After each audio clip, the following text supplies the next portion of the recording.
Some children feel the most love when they receive thoughtful gifts. Gifts can be as simple as a special rock from a walk, a handmade bracelet, or even sharing a bite of your cookie.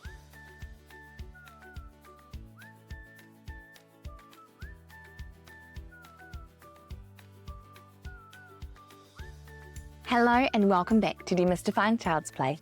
I'm Ruth Faircoat, and today we're diving into play schemas and the love language of gifts.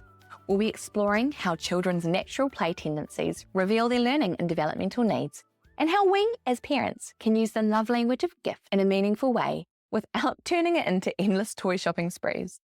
I'll also be sharing some practical ways to combine the love language of gifts with the 10 play schemas, helping you make gift giving a powerful way to connect with your child. Plus, if you want some more ideas to connect with your child, you can head over to Instagram and follow me on @play_schemas, or check out the show notes at playschemas.com. That's play, SCHEMAS.com. So let's get comfortable, whether you're out on a walk, catching a rare moment of quiet, or multitasking around the house. Let's dive in and explore the fourth of 5 love languages, gifts, and how we can incorporate it into our everyday play. And as I said in previous episodes, this series is based on the 5 love languages of children by Gary Chapman, which I do highly recommend you still get your hands on if you haven't. But also, if you can wait till the end of the series, which is getting very close, everyone on my mailing list will be in the draw to win a copy. No matter where in the world you are, as long as you can get post to your house, you can be in to win. So head on to playschemas.com, really easy there to join the mailing list before the end of March 2025. And if it's after then, join it anyway. The mailing list is going to start coming up and there'll be a lot more on it, which is very exciting. Okay, so if you have ever watched your child play and thought, why are they doing that again? Stacking blocks in a straight line, spinning wheels for what feels like hours, wrapping every toy in a blanket, then congratulations, you witnessed a play schema in action. Play schemas are those patterns of repeated behaviours that help children make sense of their world. They're instinctive, and each schema supports different areas of development. When we understand these schemas, we can provide better play opportunities and reduce frustrations, both for us and our little ones. There are 10 common play schemas, and I'll walk through each of these ones today very soon. But first, let's talk about gifts. Okay, according to the 5 love languages of children by Gary Chapman, some children feel the most love when they receive thoughtful gifts. Gifts can be as simple as a special rock from a walk, a handmade bracelet, or even sharing a bite of your cookie. One thing I've realised with my youngest is he's quite a gifty one as well as my older one, but of course he's 1.5. How can a 1.5-year-old have things to give? But for him, something he's noticed that I always give him food, and he loves his food, and so he started giving me food back, which is really amazing. At first I was saying, no, it's yours, you can have it, I don't need it, you can have it. And sometimes he'd give it to me and I do sneak it back on his plate. But seeing his face, we were having some quiche this afternoon, and I cut into little squares for him, and he took one, and before he ate his, he gave me one so I could have that, and he waited for me to eat it, and he had such joy on his face. And then the other day, he's had hand, foot and mouth, if you're listening to it. So recently he had that, and he went into the cupboard and saw our super wine biscuits, which is like plain vanilla biscuits, and he was really wanting one. I was like, okay, yeah, you can have one. So he took one out, and then he was going, more. I was like, no, one is enough, more. And I was like, okay, fine, have another one. He didn't eat the other one. He took it and straight away ran and gave it to his brother. He really wanted to give his brother the gift of a biscuit too. So it's really cool seeing at 1.5, the love language of gifts really showing out. So that's just one of a few examples of how he's showing gifts. So through reading the book, one thing that really resonated with me was that the English word gift comes from the Greek word charis, which means grace, an undeserved gift. If a gift is deserved, then it's payment. But a true gift is given freely with love, not as a reward for behaviour or anything else. Now for me, I'm not a gifts person. Love languages, I may have mentioned at the start, gifts is right down the bottom for me and my husband. So when we're around gifty people, we really need to make an effort. And I really don't like gifts when it's just given for gift's sake. So sometimes I find birthdays really hard when you haven't seen someone for ages, then you're expected to give them a present. You're like, don't even know what you're into, what you have. Or if the gift then reflects the interest of the giver rather than the receiver. So sometimes I find that I get something, I'm like, cool, this is what you're really into, but it's nothing to do with me. And unfortunately, in today's world, not all gift giving is so sincere. Sometimes gifts become bribes. If you clean your room, I'll buy you a toy. If you finish your dinner, I'll give you an ice cream. That's not the love language of gifts. That's a transaction. For a child who truly thrives on receiving gifts, what matters is the meaning behind it. A gift should come with another love language, like words of affirmation. So you're like, I saw this and I thought of you. Or maybe quality time. I saw this and I thought we could play with it together. And let's not forget, there's also this emotional thrill of unwrapping gifts. For me, I've learned a lot about gifts since having more friends that are gifty and also having kids and realizing that all the love languages are what they speak, but gifts are really important to kids no matter what, and they just might lean into more of gifts as a love language as they're older, but every kid, like the other love languages, need little snippets of them all. Even the simplest treasures can feel extra special when they're wrapped up. And this might be how your child gives you love. So we've talked a lot about how our child can feel loved by us, but also how are they showing love to us? For our kids, there might not be a lot that they own, and what they own, they might hold really preciously. So when you get things like a flower while out on a walk, or a special rock, or a picture from daycare, that could be the way they're gifting to you. And so how we receive it is very important. Now, let's look at how we can connect the love language of gifts and play schemas. So here are the 10 top play schemas with some real life examples and how you can use thoughtful gifts to support them. And with each one, have a think yourself about how you would incorporate at least one other love language. So I'll give you a couple of ideas to start with, but then it's up to you. I'm going to start with trajectory, as I usually do, which is the movement and motion schema. Children who love throwing, dropping, running, or watching objects move. So the first gift idea could be a silk scarf or a ribbon or wand, which is great for watching movement in the air. So you've got the schema of trajectory. You could link it with other schemas like rotation, having it going round in circles. And then you could link it also with another love language of quality time. So even that, you've got 2 schemas, 2 love languages, you're hitting a lot of bases. You can also do this with multiple kids. So a lot of these I'm kind of talking one-on-one, but if you've got a couple of kids together, you can see how you can divide the love languages and divide the schemas and also merge them back together so you're filling everyone's tank. Another gift you could do is a small ball run or some rolling toys, which encourages experimenting with motion. So if you don't already have some small balls in your kit, definitely a really good gift to give. One I've recently added is pom-poms because they're nice and light. You can easily take them anywhere, but they do not break anything. They do not throw very far, so it's a great one to have. Okay, the next schema, transportation. That's moving objects, children who love filling bags, pushing trolleys, or moving things from place to place. So a gift idea could be a mini shopping trolley or wheelbarrow, so they can transport things with purpose.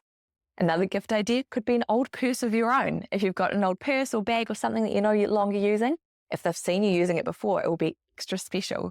So have a think about that.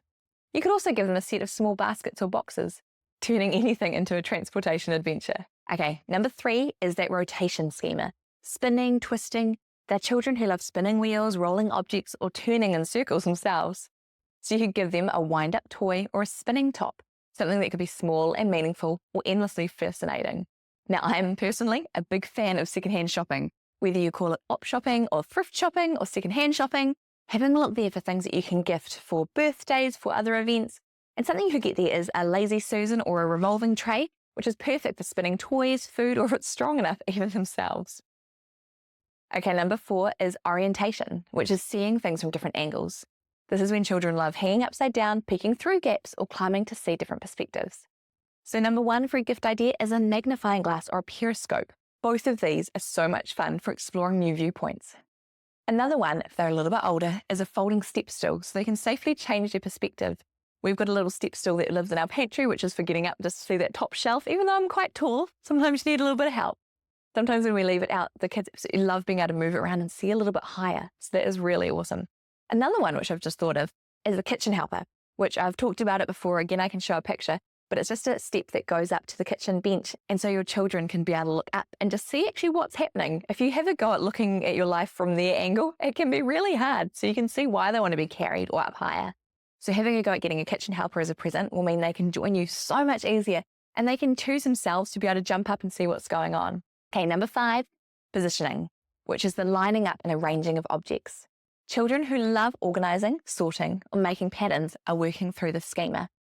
So gift ideas is a set of loose parts. It could be a collection of buttons or pebbles or shells, could be beads, there could be endless arranging possibilities. Another one, secondhand puzzle, which encourages precision and order. And secondhand puzzles are great at this age. I'm not sure about the op shopping and secondhand shopping around your place, but for me, there's always like a little tag on the front saying it's being checked. Look for that so you don't buy a puzzle with missing parts because that could be frustrating to no end. But getting secondhand puzzles is really great because especially in the younger years, they move through the abilities of puzzles really fast. They go from those big wooden bits where you just have maybe 2 or 3 bits in a puzzle to maybe a 300-piece puzzle. So you can easily give them back to the secondhand shop and get something new. Number 6 is the connection one, joining things together.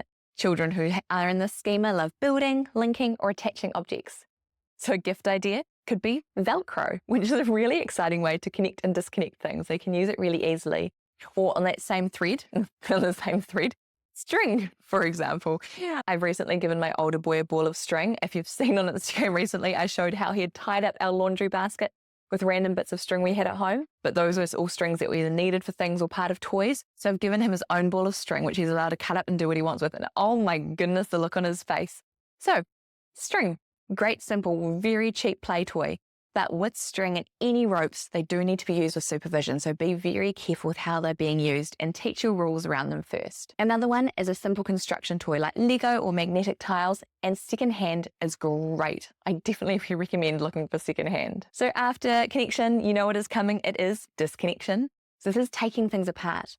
Children who love breaking things apart and undoing or dismantling objects.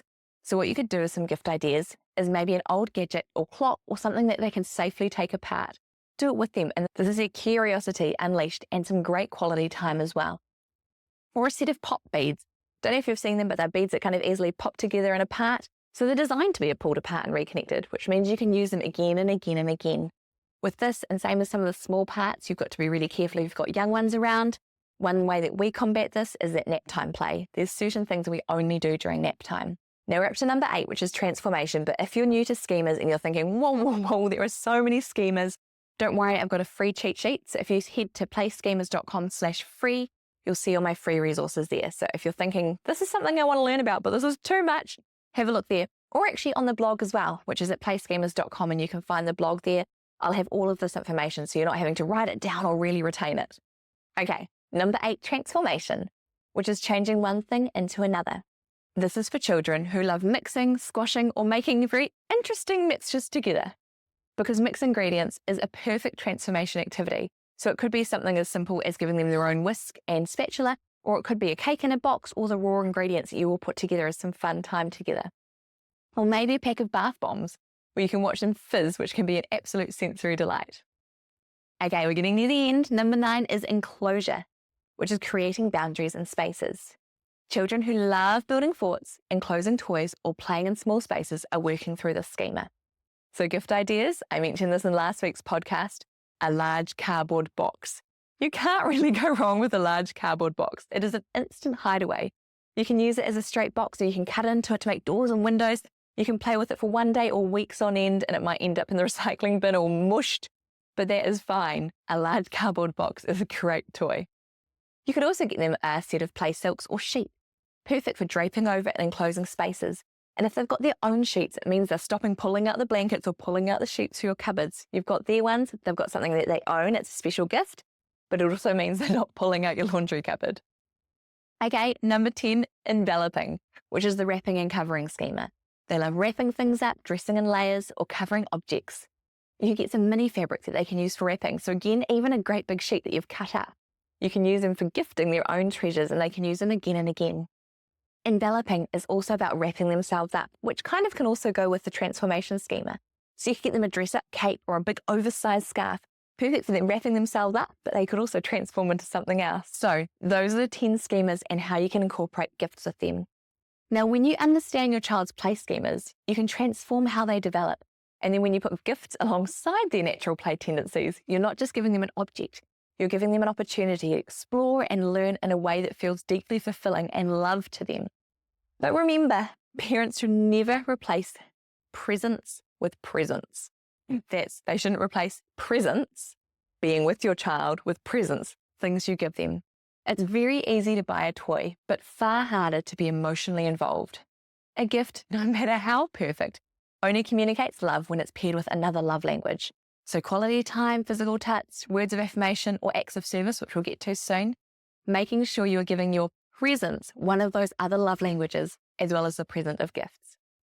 Now, if you loved today's episode and want more play inspiration, as I've said, follow me on Instagram or head to playschemas.com for the show notes and any free resources.